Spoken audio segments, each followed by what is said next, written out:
Everybody, and welcome back to FDLServices Healing Channel. I'm your host, Todd Dobson. Welcome back. Thank you very much for showing up.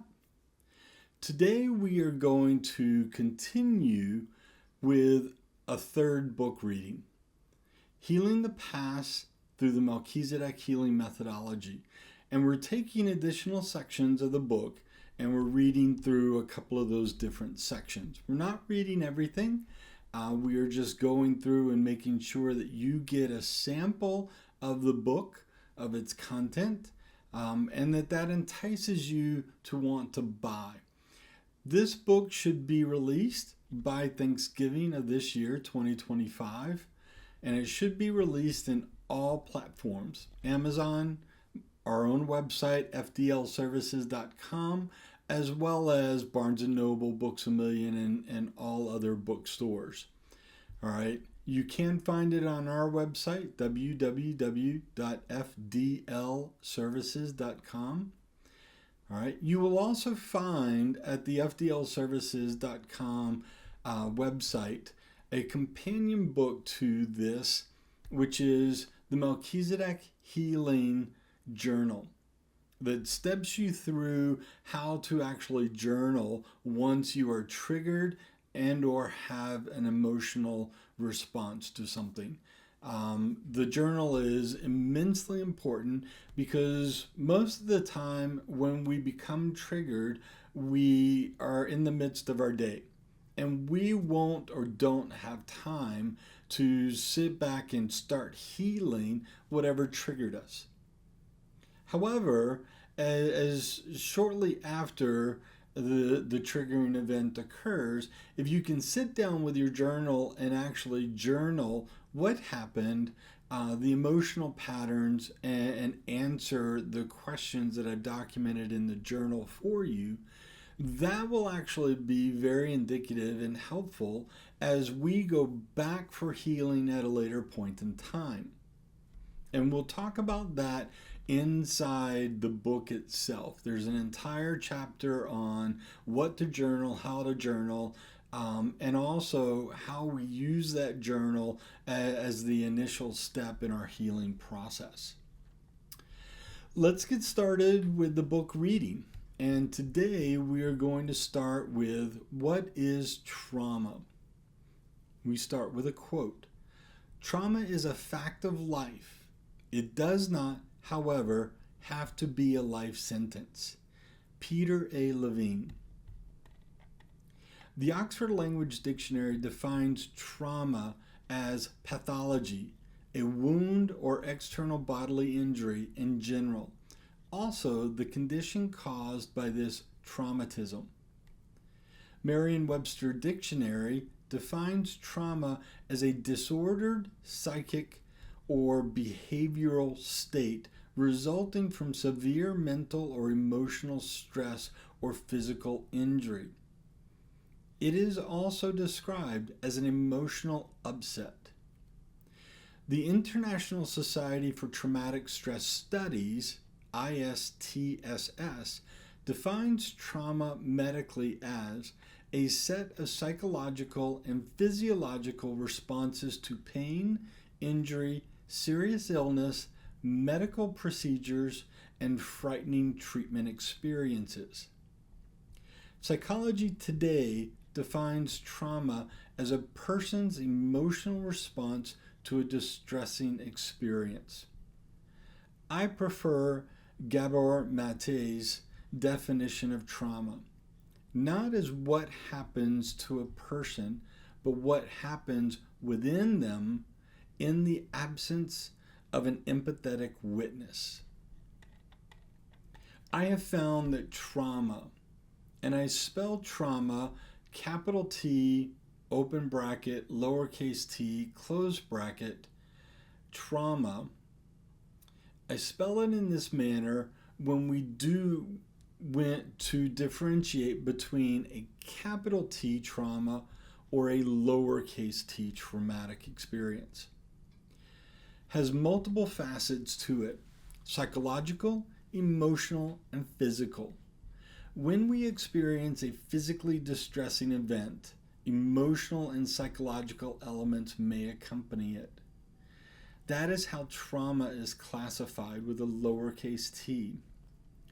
Whether we can accept and or process it is how I differentiate between a capital T or a lowercase t traumatic impact. If we are unaware of the event's traumatic impact, I refer to it in the way I spell it. Capital T, open bracket, lowercase t, close bracket, trauma. Utilizing both the capital T and lowercase t until such time that we can categorize the impact. If we know and understand and can accept the traumatic events, I refer to it as a lowercase t trauma. If we cannot accept the traumatic events, I refer to it as a capital T trauma. If we cannot accept and or process what is happening to us, then our mind may do one of multiple things to protect us.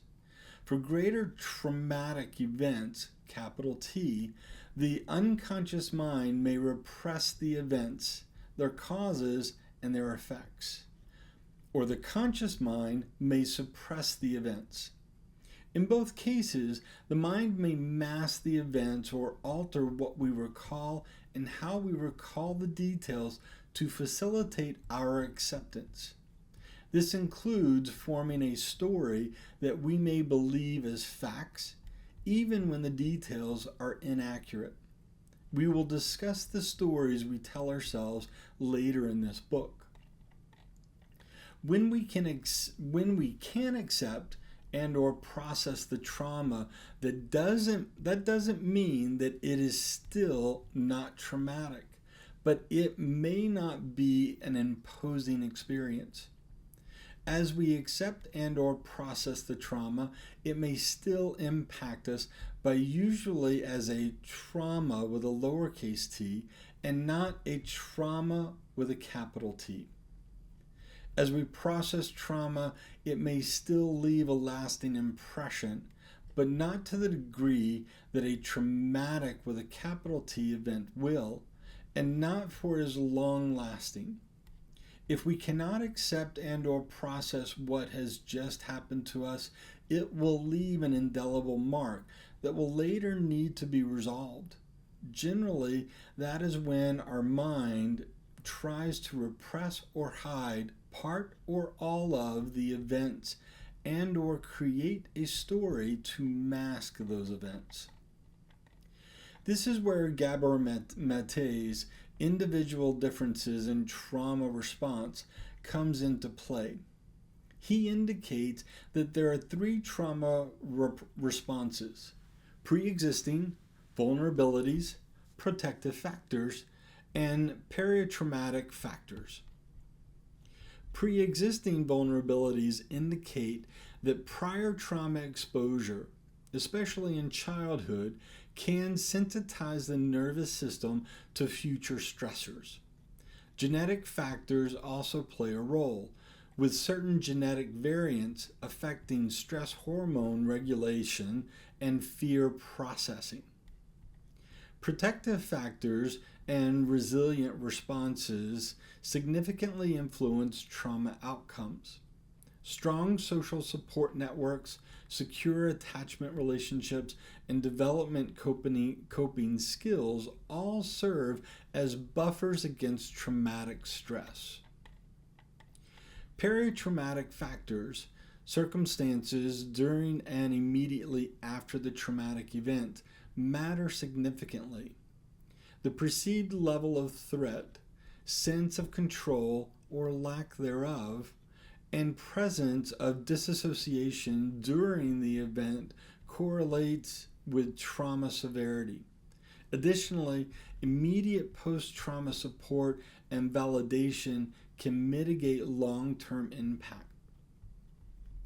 Whenever our mind hides part or all of an event that we cannot deal with at the time, our mind is masterful and allows us to move forward without dealing with a traumatic event. we may need the guidance or help of a professional, such as a therapist, psychiatrist, and or a healer to help us move beyond the trauma later. When we can positively understand and process the details of the events, it is essential to know that there is no set time frame for dealing with trauma. The sooner we seek professional guidance after a traumatic event is always best. When a trauma occurs that we cannot deal with, it may resurface in many different ways. As we mature, our past unhealed traumas remain within us. Like in Hans Christian Andersen's The Princess and the Pea, no matter how many mattresses are piled under her, the princess always feels the pea underneath them all. In life, no matter how much time passes from the time of the original traumatic event, we are still aware on some level that it happened, and it will always require attention eventually. The American Psychological Association acknowledges in multiple studies the negative impacts that traumatic experience have on us, including, if not dealt with, on our DNA. Trauma does not alter our DNA, but rather guides the activation or deactivation of specific genes. This may lead to anxiety, obesity, or diabetes for some. It may turn on depression or risk for PTSD for others. This includes the general effects of our traumas if we do not resolve them. The article by Sarah Johnson, Understanding Epigenetics, How Trauma is Passed On Through Our Family Members, link will be left below, is one source that may enlighten any reader and is also validated by other articles from the National Library of Medicine, Childhood Trauma, DNA Methylation of Stress-Related Genes, and Depression, findings from 2 monozygotic twin studies, link will be left below, adds research that supports all findings. Quote, indeed, accumulating evidence from both experimental and human studies has suggested that adverse childhood experiences can induce significant and persistent changes in DNA methylation and other epigenetic modifications. End quote. What this indicates is that as we experience traumas and they go unhealed, our DNA may eventually risk altering itself in ways that makes us more prone to stress and or stress byproducts like PTSD, depression, anger, rage, and anxiety. The implications are not just psychological, but also physiological regarding what constant stress does to our physical bodies, like heart disease, high blood pressure, diabetes, and so much more. Direct scientific links between the traumas we suffered during our formative and teen years and the chronic health conditions that can develop during our adult years have far-reaching negative implications on us, psychologically and physically. This should be a reminder to each of us that we cannot hesitate to heal these traumas, because the longer we wait, the greater the suffering and damage they will inflict on all parts of us. Thank you very much for tuning in. We will do another reading shortly. You should have one the following week. If you have any questions or comments, please leave them in the comment section. I will respond to those as quickly as possible. Thank you very much. Y'all have a great day.